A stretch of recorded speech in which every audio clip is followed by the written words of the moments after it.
আসসালামু আলাইকুম, কি অবস্থা সবার? আশা করি সবাই ভালো আছেন। সো আজকে এই ক্লাসের মাধ্যমে আমরা জানতে পারবো কিভাবে একটা প্রপার হেডলাইন আপনি রাইট ডাউন করলে আপনার যে রিক্রুটার আছে তারা আপনাকে হায়ার করবে এবং তাদের চোখে পড়বেন। এটা অনেক বেশি ইম্পর্টেন্ট। আপনি যখনই কোনো নিউজ পেপার দেখেন সেক্ষেত্রে কিন্তু হেডলাইনটা খুব বেশি ইম্পর্টেন্ট। হেডলাইন দেখেই কিন্তু বেশিরভাগ নিউজ কিন্তু আমাদের পড়া হয়ে থাকে। আপনি মাঝে মাঝে ফেসবুক ও রিলস অথবা ভিডিওসে দেখতে পাবেন যে দেখেন কি হয়ে গেল, এটা কিভাবে হয়ে গেল, এটা তো অসম্ভব। এরকম কিছু হেডলাইন কিন্তু আমাদেরকে অ্যাট্রাক্ট করে ভিডিওটা দেখার জন্য।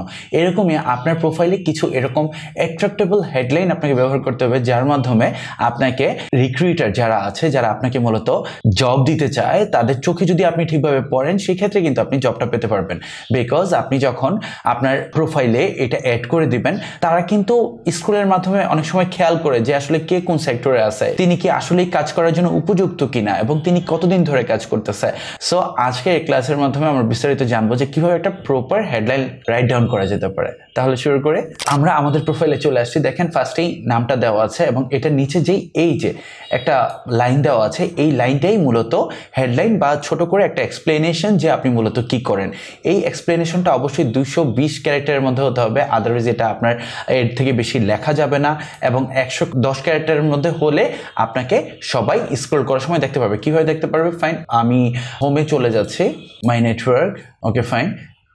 এই যে আমি যখন সি অলে দিচ্ছি, দেখেন এই যে এখানে মুশফিক আলিফ আছে, video editor, helping creators and Awlad Hossain আছে, গ্রোথ হ্যাক মার্কেটিং। এগুলো হচ্ছে প্রাইমারি হেডলাইন। এই হেডলাইনগুলোর মাধ্যমে কিন্তু আমরা ফার্স্ট ইমপ্রেশনে বুঝতে পারতেছি আসলে তারা মূলত কি নিয়ে কাজ করে। যেমন সেলস অ্যান্ড ডিস্ট্রিবিউশন স্পেশালিস্ট নিয়ে কাজ করে, তারপর ভিডিও প্রডিউসার অ্যান্ড তিনি মূলত ইয়েলো পটেটো বিজনেস নেগোসিয়েশন নিয়ে কাজ করে, তারপর টেলফার MBA ক্যান্ডিডেট।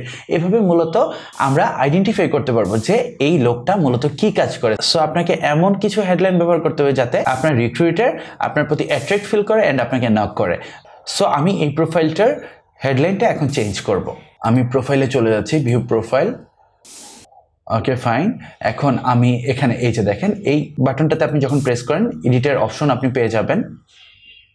সো এখানে দেখেন লাস্ট নেমটা দেওয়া নেই, লাস্ট নেমটা আমি এটা কাট করে এখানে দিয়ে দিচ্ছি। দেন এই যে দেখেন হেডলাইন, এই হেডলাইনটা মূলত আমরা এখন চেঞ্জ করব। এখানে দেওয়া আছে digital marketing consultant at Digimark creative. So আমরা এখানে এখন চেঞ্জ করে দিচ্ছি, বিকজ আপনি তো ডিজিমার্ক ক্রিয়েটিভের কাজ করেন না। সো আপনি আপনার মতো করে একটা ভালো হেডলাইন কীভাবে দিতে পারেন সেটার একটা এক্সাম্পল আমি দিয়ে দিচ্ছি। সো এখানে আমি আমাদের হেডলাইনটা দিয়ে দিলাম, social media marketing specialist looking for an opportunity in field of digital marketing. আমি একটা ডিজিটাল মার্কেটিংয়ে আমি অপরচুনিটি খুঁজতেছি। Train digital marketing to 1000 professionals. আমি প্রায় 1000 মানুষকে ট্রেইন করছি ডিজিটাল মার্কেটিং নিয়ে। সো আমার অনেক নলেজ আছে, you can hire me. So এভাবে যখন আপনি আপনার হেডলাইনটা সেট করে রাখবেন এবং কেউ দেখবে, তখন কিন্তু বুঝতে পারবে যে না, তার মধ্যে একটা ভালো দম আছে, সে আসলে খুঁজতেছে। সো তাকে আমরা নক করতে পারি। এভাবে অনেক সময় অনেক কাজ পেয়ে যায়। সো এটা আমরা এখন সেভ দিয়ে দিচ্ছি। তো আশা করি বুঝতেই পেরেছেন যে মূলত হেডলাইনটা কেন এত বেশি ইম্পর্টেন্ট। সো অবশ্যই প্র্যাকটিস করবেন এবং অনেক কন্ট্যাক্ট লিস্ট দেখবেন। সে ফর এক্সাম্পল আমি যদি মাই নেটওয়ার্কে যাচ্ছি, দেন আপনি যখন সি অলে যাবেন তখন আপনি এভাবে দেখবেন যে মূলত কার্ডটা কে কীভাবে দিয়ে রাখছে। সো আপনি এখানে যখন ডিজিটাল মার্কেটিং লিখে সার্চ করবেন, দেখেন এখানে অনেক পিপলস চলে আসবে। এখান থেকে আপনি সেট করে নিতে পারেন। এই যে দেখেন digital marketing manager, digital marketing officer at Texat, social media marketing, digital marketing specialist. এভাবে মূলত আপনার হেডলাইনটা কাজ করে থাকে। সো এখন যদি আমাদের প্রোফাইলটা সার্চ করলাম, দেখেন এখানে কি লেখা, SMM specialist looking for an opportunity in the field of digital marketing. যখন এটাতে ইন করবে, এই যে দেখেন টোটাল বিষয়টা চলে আসছে।